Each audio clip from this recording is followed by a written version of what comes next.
First of all, you can see the beds around here. Someone was asking regarding the authenticity of the building. Right after the war, there was a lot of wood over here. Poverty all around, there's need all around. People are coming back, people are going home. And a lot of what was here in camp that could be used for anything, and wood that is used for fire was taken fire. Therefore, most of what we see, especially the wood and the metal, was reconstructed and we can see what it looks like. So that is why you'll see that we have a line here of proper barracks, while behind us you'll see a line of what's left of those ovens, which is brick. That's safe. That's why you see a line of proper one and the rest of it. So the wood like that could not be. And you'll see that they just even renovated here, look at that. And when it comes to the bed, that is what I mentioned 1,000 people. Extra people were sleeping on the floor. The reason why they moved to barracks, not for humanitarian reasons, is because they realized that if you actually have barracks, more people can fit. Because in any given space, you can have 3 people. And the calculation of space, when they calculated it, was to calculate how many people can fit in a bed lying down sideways. And that was the calculation for a person. Now, there were periods of time, depending by the situation of the camp, that there was a bit more space. Sometimes there was less. That's why you have testimony of people actually lying aside. And some, for example, famous pictures that you can see people lying one next to another and chatting. That's when a bit of more space. It depends by the time.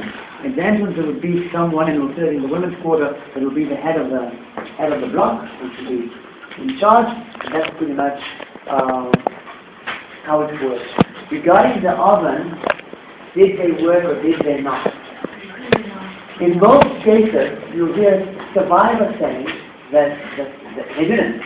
And why did they originally build it? Because in the kits you need to heat up the horses. They talk about minus 15, minus 20. Although, I also heard in survivors that there were periods in the winter.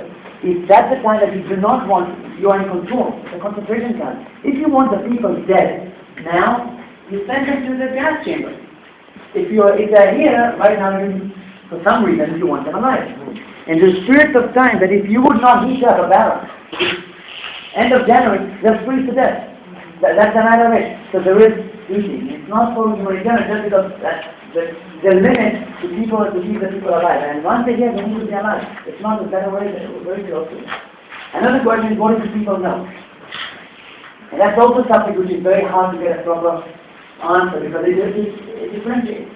People that are arriving in the beginning either don't know what Auschwitz is, never heard about Auschwitz, or heard about Auschwitz but didn't know what it meant, or heard rumors, that's how you start with that, heard rumors about it, but heard about a nation that's going to put another nation into a gas chamber, that's unheard of, or heard, believed, but once they were here thought that maybe, so they never understood exactly what the system, even the left and right change once in a while, right? It's not like an always left, always right.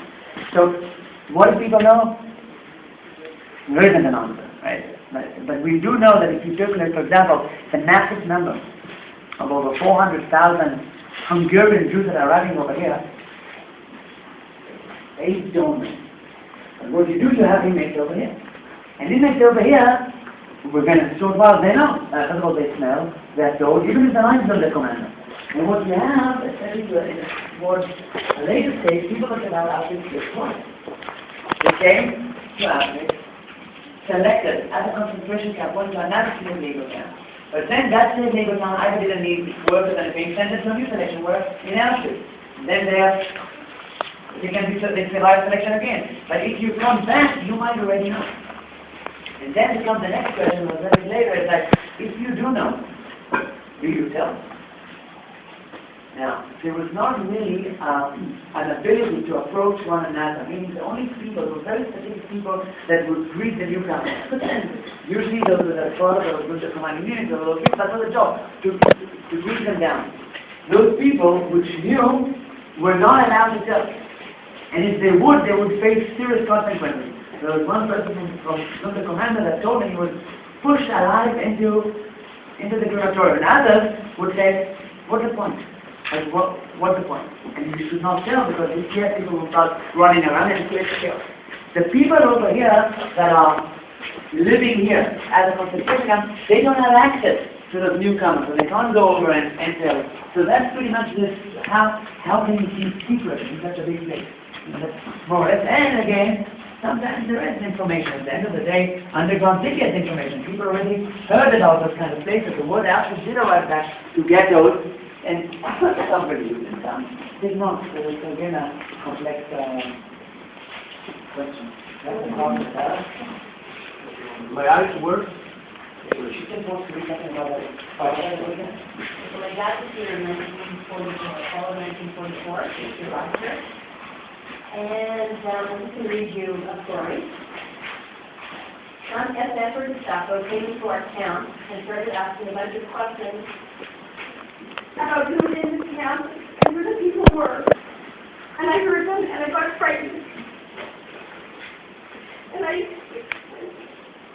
assumed they were going to take away everyone from this barrack and kill us all. And there was a front door and the back door to those big barracks.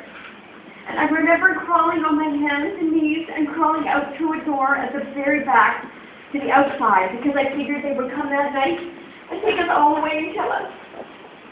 So I crawled out and into the outside. When I came outside, there was a manhole and it was maybe 3 feet deep. And I don't know what that manhole was, but it was big enough for me to crawl in there.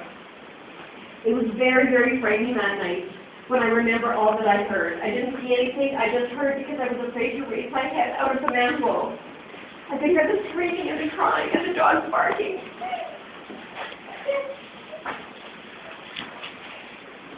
And the guns fired. But I was outside of the manhole for 6 or 8 hours. Because if they had an axion, the whole front canal had a curfew. You couldn't go out, you couldn't get in. You had to be locked up. That night, they took people from the hospitals and from the barracks where the old and the young went to the crematorium. If I would have been spotted then by any of the Germans, I would for sure have been taken away and killed. They never touched the barracks that night. The barracks that I was in, and I crawled back in. And I'm not quite sure whether anybody saw me or they looked the other way, but whatever happened, I crawled back into the barracks, and I got to live another day. You're arriving in November 44, right? What's happening? He was born in 1930, so he was 40. A person that's coming in 44, that's a period where already the cycle is different. First of all, there's a lot more information. People in 44 already have a better understanding what's happening when they arrive over here. Again, I don't know, but it's very likely that if they didn't know where they're arriving, rumors existed. And once you were in the camp, there was already a feeling, and especially we know that from the Zunda Commando, but which had even a better understanding of that, but we realized that if you don't have deportations arriving, and once the Hungarians are stopping to arrive, it means once people don't arrive, you don't need to camp anymore. And that's the fear. And when people figure that out, the whole cycle was completely different.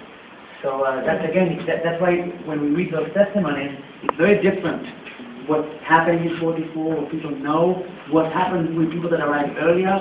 That would be an example of the latest. There was a moment actually when they started demolition. Already they started demolition, they stopped the massive gas execution in that chamber, and they started demolition with that. We'll carry on with that. 2 words.